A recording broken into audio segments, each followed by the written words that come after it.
Hello everyone, this is your friend Shreyansh Goel and in today's video we are going to talk about subject-wise strategy of corporate and other laws. I got 73 marks in corporate and other laws, तो इसी के बारे में आज हम बात करेंगे। मतलब यहाँ पे एक जादू होता है, अगर आप ये चीज़ सोचते हो कि पूरा प्रोविजन आप अंडरस्टैंड उतने ही अच्छे आपको मार्क्स मिलते हैं, तो आपको क्या करना है, जब क्लास ले रहे हो तब आप उनकी बुक से पढ़ो, कुछ यूनिवर्सल क्वेश्चन हैं उसके आंसर दे देते हैं।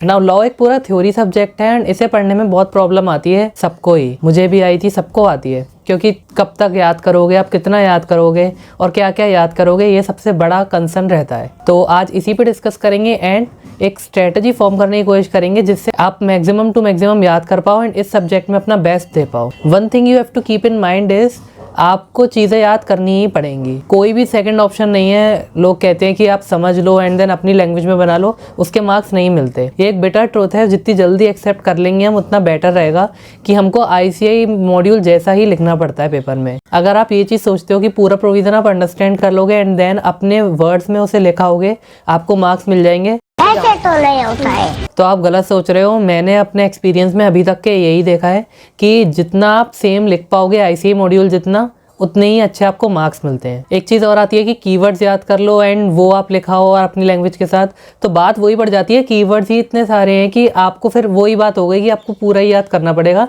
देन आपको वो कीवर्ड्स याद आएंगे पेपर में।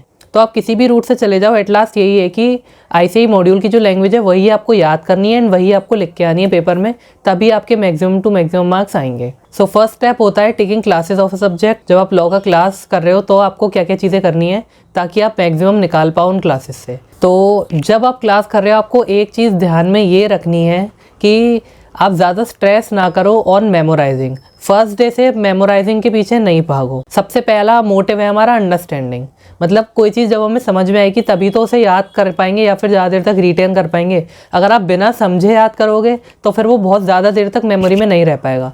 तो टारगेट ये है कि सबसे पहले चीज़ समझ में आनी चाहिए, उसके बाद देखेंगे याद करना कैसे है। तो जब आप क्लास कर रहे हो तो मेन मोटिव ये रहना चाहिए कि जो टेक्स्ट है उसकी अंडरस्टैंडिंग आपकी 100% तक आ जाए। मोस्ट ऑफ द टाइम ये होता है कि हम इस डर में लगे रहते हैं कि इतना सब याद कैसे होगा, और हम उस पर फिर याद करने में लग जाते हैं। बहुत सारा मैटर देख कर डर जाते हैं कि ये याद कैसे होगा पेपर के लिए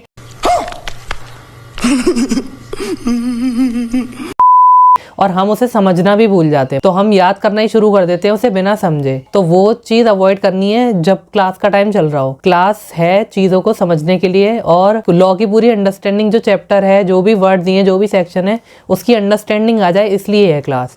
तो क्लास में फोकस होना चाहिए, मोस्ट ऑफ द फोकस आपका होना चाहिए अंडरस्टैंडिंग। अगर आपको कोई चीज़ समझ में आ गई उसके बाद हम देखेंगे याद करनी है, उसे कैसे याद करना है। सो क्लास लेते में मंत्र क्या है, स्टैंडिंग पे पहला फोकस जाना चाहिए, देन डिसाइड करेंगे इसे कैसे याद करना है। नाउ क्लास लेते में एक चीज़ ये फेस करनी है आपको कि जिनसे आप क्लास ले रहे हो उनकी बुक्स अलग है एंड आईसीआई मॉड्यूल की बुक्स अलग है। तो इसमें आपको यही चीज़ करनी है जो मैंने अकाउंटिंग की स्ट्रेटजी में बताई थी। सबसे पहले आप टीचर की क्लासेस के साथ उनकी बुक्स के साथ पढ़िए एंड देन टीचर की बुक है वो आईसीआई मॉड्यूल से बनी हुई है, तो 80 to 90% मैटर आपका आईसीआई मॉड्यूल से मैच कर जाएगा। तो आपको क्या करना है, जब क्लास ले रहे हो तब आप उनकी बुक से पढ़ो एंड देन आप जब at the end of the day उसे रिवाइज करोगे तो उस टाइम आप आईसीआई मॉड्यूल खोल लो एंड देन एक बस रीड कर लो। देखो उसी दिन आपने पढ़ा होगा सब कुछ, तो आपको याद आ जाएगा कि हाँ मैंने आज यही पढ़ा है। तो आप एक रीडिंग मार लो ऊपर ऊपर से आईसीआई मॉड्यूल की, जिससे दो काम होंगे। सबसे पहले तो आपका आईसीआई मॉड्यूल भी साथ में खत्म होगा और उसमें सेम चीज़ लिखी होंगी, तो आपको टेंशन लेने की जरूरत नहीं है। आपको ये फीलिंग नहीं आएगी कि मैं एक्स्ट्रा पढ़ रहा हूँ या पढ़ रही हूँ, और आपका आईसीआई मॉड्यूल कवर हो जाएगा। इसके साथ दूसरी चीज़ ये होगी, आपको आईसीआई मॉड्यूल नया नहीं लगेगा अगर आप फर्स्ट रिवीजन में उसे रेफर करोगे। तो अगर आप ऐसा नहीं करोगे, आईसीआई मॉड्यूल को फर्स्ट टाइम आप फर्स्ट रिवीजन में देखोगे तो वो आपको नया लगेगा। जब कोई बुक नई लगती है तो वो वाला फील आ जाता है कि अब मुझे इसे दोबारा से पढ़ना पड़ेगा, तो आपको वो चीज़ नहीं फील होगी कि मैं नई स्टार्ट कर रहा हूँ, नई बिगनिंग कर रहा हूँ। इसे लेकर आपका साथ के साथ आईसीआई मॉड्यूल भी कवर हो जाएगा। आपको ये देख लेना है कि टीचर की बुक है वो आईसीआई मॉड्यूल से मैच कर रही है कि नहीं। Most of the time match करेगा सब कुछ, और जो मैच नहीं करेगा वो आपको देख लेना है कि ये सर की बुक में नहीं है, आईसीआई मॉड्यूल में है, तो वो आप अलग से मार्क कर लेना। या फिर एक तरीका ये भी है, जो टीचर क्लास में पढ़ाते हैं तो वो साथ साथ में मार्क भी करवाते हैं चीज़ें बुक में, या फिर आप जब पढ़ रहे होते हो क्लास में तो आप खुद से मार्क करते हो, तो वहाँ आपकी वो वाली बुक खत्म हो गई। अब घर पे आके जो रिवीजन करते हैं at the end of the day, या फिर जो रिवाइज करते हैं एक बार क्या पढ़ाया था, वो आप आईसीआई मॉड्यूल से कर लो। तो आपकी सर की बुक भी खत्म हो गई, आईसीआई मॉड्यूल भी खत्म हो गई, क्योंकि दोनों में सेम मैटर दिया है, तो कहीं डिफरेंस आएगा नहीं। मैंने देखा बहुत सारे स्टूडेंट्स को ये प्रॉब्लम आ रही है कि पूरी हमारी क्लासेस हो जाती हैं, फिर उसके बाद हम थक जाते हैं, तो लास्ट में रिवीजन बहुत मुश्किल पड़ रहा है। तो वहाँ पे आप ये कर सकते हैं कि आप आपने जो भी प्रैक्टिकल सब्जेक्ट के क्लासेस चलाई हुई हैं साथ में, उसका पहले आप होमवर्क कर लीजिए, थोड़ा माइंड चेंज हो जाता है, थोड़ा डाइवर्जन मिल जाता है। एंड देन उसके बाद आप ख़त्म करिए अपना दिन with the reading of the theory subject. ऐसे करके अगर आप करेंगे तो यहाँ फ़ायदा मिल जाएगा ना। आपकी क्लासेस के साथ आपको एक प्रैक्टिस करनी है जो मैं बता रहा हूँ, वो ये है कि आपकी क्लासेस प्रैक्टिकल सब्जेक्ट की भी चल रही होंगी, थ्योरी सब्जेक्ट की भी चल रही होंगी। आपको क्या करना है, प्रैक्टिकल सब्जेक्ट का होमवर्क करना है घर आके, एंड देन उसके बाद आपको थ्योरी सब्जेक्ट उठाना है और उसमें रिकॉल करना है मैंने आज क्या क्या पढ़ा था। 5 से 10 मिनट लगेंगे इस काम में, क्योंकि आपको ज़्यादा चीज़ें याद आएंगी नहीं, पहली बात तो ये है। और जो भी आपको याद आता है वो आपकी सेकेंडरी मेमोरी में चला जाएगा। सेकेंडरी मेमोरी में क्या कह रहा हूँ, सेकेंडरी मेमोरी मतलब वो परमानेंट हो जाएगा आपके लिए, क्योंकि एक चीज़ जो आपने खुद से रिकॉल करी है वो मुश्किल है भूलना।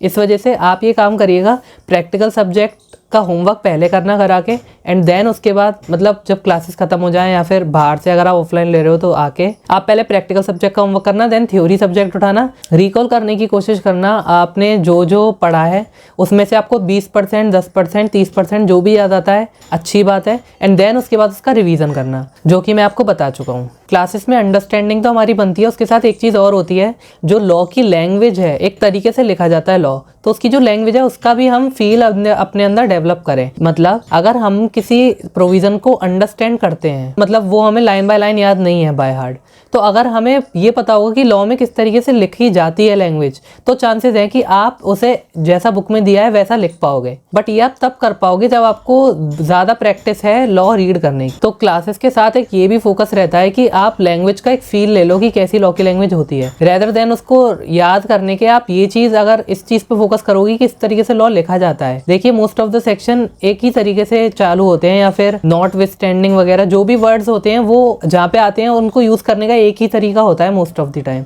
तो अगर आपको वो आता है और आपको ये याद है कि अच्छा इस सेक्शन में नॉट विथ स्टैंडिंग दिया था, तो आप उसे फ्रेम कर पाओगे आसानी से। कुछ यूनिवर्सल क्वेश्चन है उसके आंसर दे देते हैं। क्या सेक्शन याद करने हैं?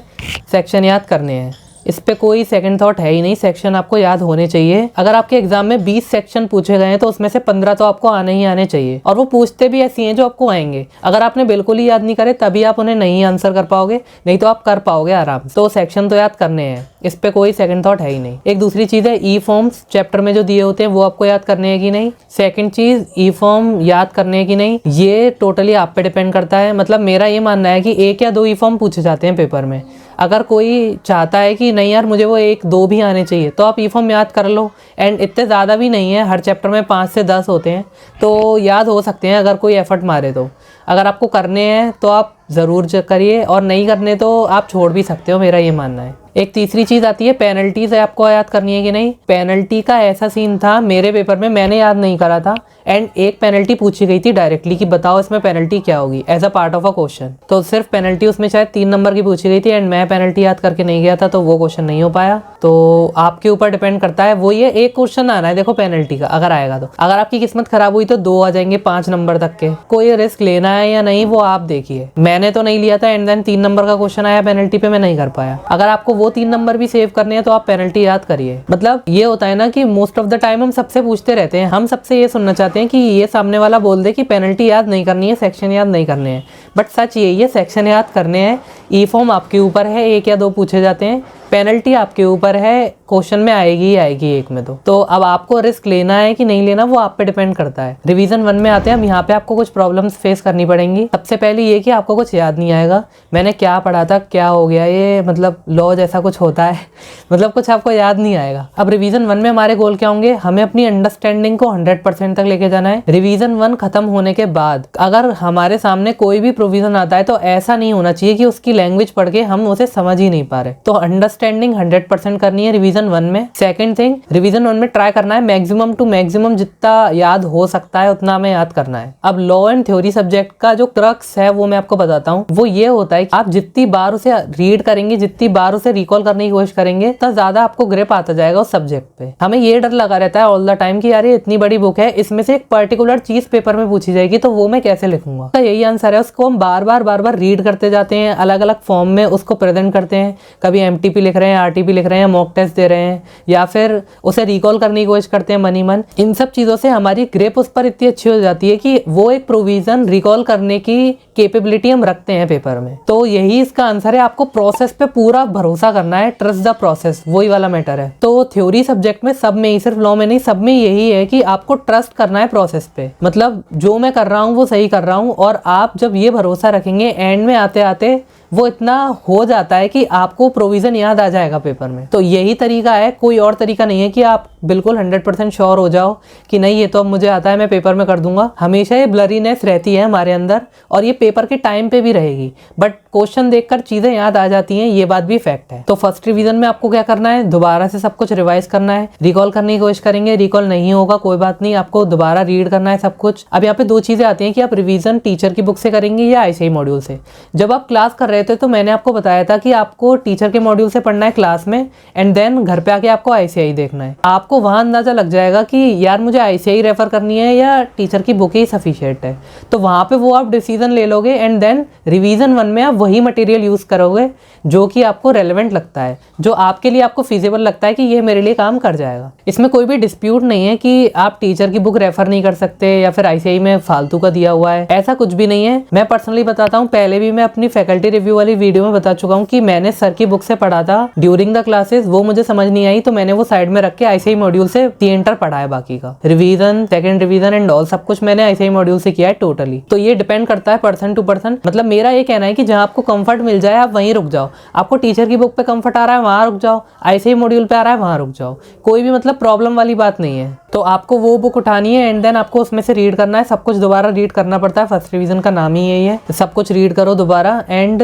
लैंग्वेज पे आपकी दोबारा ग्रिप आ जाएगी और ज्यादा। सेक्शंस आपको ज्यादा याद होंगे इस टाइम, क्योंकि आप स्ट्रेस ही अब याद करने पर रखोगे रीड करने के साथ साथ। अब एक चीज फर्स्ट रिवीजन में आपको और करनी है, वो ये है कि आपको माइंड मैपिंग करनी है। माइंड मैपिंग मतलब आप या तो लिख के करो या फिर अपने दिमाग में करो, कैसे भी। सपोज करो एक चैप्टर है, चैप्टर 2 जो होता है जिसमें सेक्शन 1 से लेकर 23 के आसपास कुछ दिए होते हैं, 21 या 23 तक। तो आपको फर्स्ट रिवीजन में कोशिश करनी है एक ऐसा माइंड मैप बनाने की जहाँ पे आप याद करो कि चलो मतलब मैं अपने दिमाग में फर्स्ट चैप्टर खोलता हूँ, फर्स्ट चैप्टर में क्या क्या था। सबसे पहले अब आप कैसे बाइफरकेट करोगे, सेक्शंस याद करोगे, सेक्शन 1, सेक्शन 2, सेक्शन 3, सेक्शन 4, ये थे, ये इनकी हेडिंग थी। एंड देन उसके बाद आप एक एक सेक्शन के अंदर जाने की कोशिश करोगे कि सेक्शन 1 में क्या दिया होता है, सेक्शन 2 में क्या दिया होता है, सेक्शन 3 में क्या दिया होता है। ऐसे करके ये सब आपको अपने मन में करना है। आप चाहो तो चार्ट बना लो खुद का एंड देन उसको रिवाइज करो, बट फिर वो जब कॉपी पे आ जाता है तो फिर हमें बर्डन लगने लगता है। अगर आप चाहो तो अपने मन में कर सकते हो, मैं भी अपने मन में काफी करता हूँ और ये हेल्प भी करता है, चीजें इससे परमानेंट हो जाती हैं। अगर मैं आपकी जगह होता तो मैं क्या करता, सपोज करिए मैं रिवीजन 1 में हूँ एंड मैं चैप्टर 2 पढ़ रहा हूँ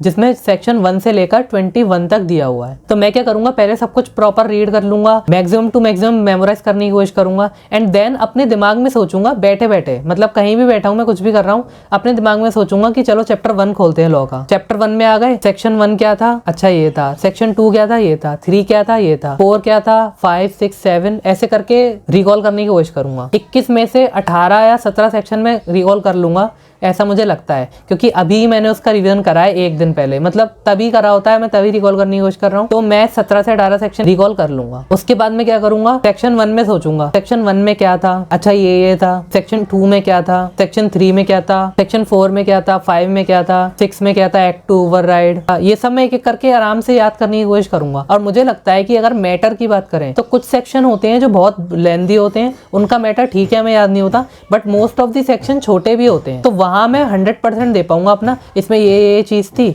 हो गया खत्म। तो इससे क्या होगा, मेरे कम से कम छोटे सेक्शंस तो खत्म होंगे, मतलब जो छोटे सेक्शन होंगे वो तो मुझे दोबारा नहीं पढ़ने पड़ेंगे ना, उनकी माइंड मैपिंग करके मैंने उन्हें परमानेंट तो कर लिया। अब देखूंगा बाद में जो बड़े सेक्शन होंगे उन पे आऊंगा, उनको ज्यादा टाइम दूंगा। तो ये एक टारगेट रहता है और ऐसा आप भी करने की कोशिश करना, आपको फायदा मिलेगा। तो क्या होता है कि हम जब उसे अपनी लाइफ ही बना लेंगे ना, तो वो ज्यादा ईजी रहेगा चीजों को रिकॉल करना, रेदर देन कि जब हमारा स्टडी टाइम में हम सिर्फ वहीं फोकस कर रहे हैं एंड देन अलग से हम मतलब उसे भूल ही जा रहे हैं या फिर उसे पार्ट नहीं बना रहे अपनी लाइफ का, तो मुश्किल रहता है चीज़ों को रिकॉल करना। ये मैंने पर्सनली देखा है। नाउ रिवीजन 1 के बाद आप रिवीजन 2 पे आओगे। मेरा अगेन यही मानना है, हर वीडियो में मैं कहता हूँ कि revision 2 as a mock test बना लो। तो अगर आपका मन लगता है तो ठीक है, रिवीजन 2 आप एज अ रीडिंग ही कर लीजिए। दोबारा चीजों को और शॉर्ट करने की कोशिश करनी है आपको। अगर आपने रिवीजन 1 10 दिन में कराए तो रिवीजन 2 5 दिन में होना चाहिए, या फिर आप एज अ मॉक टेस्ट भी कर सकते हो, आपका मन है। दोनों ऑप्शन खुले हुए हैं आपके लिए, दोनों में से कोई भी कम अच्छा कोई भी ज्यादा अच्छा नहीं है, दोनों इक्वल हैं, डिपेंड करता है पर्सन टू पर्सन। अब रिवीजन 2 में आपको चीजें और ज्यादा डेफिनेट हो जाएंगी, लैंग्वेज और ज्यादा आपको समझ में आने लगेगी, मतलब चीजें अब आसान होती जाएंगी एंड सेक्शंस भी आपको मोस्ट ऑफ द याद होने लग जाएंगे।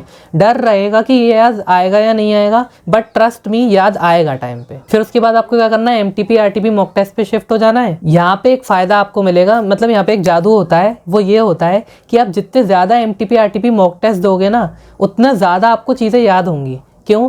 देखिए, एक सेक्शन पे क्वेश्चन आपने कर लिया तो वो सेक्शन तो आपको याद हो जाएगा, एंड देन क्वेश्चन करने के बाद हमारी मेमोरी में ये बन जाता है कि इस चीज पे मैंने क्वेश्चन किया हुआ है और वो क्वेश्चन क्या था हमें याद रहता है, तो मैटर भी याद रहता है कि क्या था। तो एमटीपी आरटीपी मॉक टेस्ट जितने ज्यादा करते हैं उतने ज्यादा हमें सेक्शन स्पेशली याद हो जाते हैं। मुझे सेक्शन ऐसे ही याद हुए हैं क्वेश्चन कर करके, मतलब बहुत ज्यादा फायदा मिलता है कि एक क्वेश्चन एक सेक्शन पे होता है। तो अगर मैं मिक्स क्वेश्चन कर रहा हूँ जिसमें रैंडमली सेक्शन आ रहे हैं, तो मेरे लिए इजी रहता है कि मैंने इस पे क्वेश्चन सॉल्व कर लिया तो वो याद रहेगा, मेमोरी में रहेगा। बहुत सारे सेक्शंस तो आपको क्वेश्चंस की वजह से याद हो जाते हैं, एंड लास्ट आते आते आप इतनी बार उसे रीड करिए जब तक आपको कंफर्ट नहीं आ रहा, तब तक आपको थ्योरी सब्जेक्ट रीड करना होता है। मुझे ऑडिट एंड EASM में बहुत ज्यादा कंफर्ट नहीं था, तो मैंने अपनी प्लानिंग वाली वीडियो में बता रखा है कि मैंने एग्जाम से 3-4 दिन पहले वो दोनों सब्जेक्ट स्पेशली पढ़े थे, क्योंकि मुझे नहीं आ रहा था कंफर्ट, मैंने दोबारा पढ़ लिए। तो थ्योरी सब्जेक्ट में ऐसा ही रहता है कि कंफर्ट एक आ जाना चाहिए बार बार रीड करके, जब तक कंफर्ट नहीं आ रहा तब तक रीड करो और मन से रीड करो, एंड देन आपको एग्जाम में भी वो रिकॉल हो जाएगा। मतलब ये चीज पे डरने की जरूरत नहीं है कि मुझे याद आएगा कि नहीं।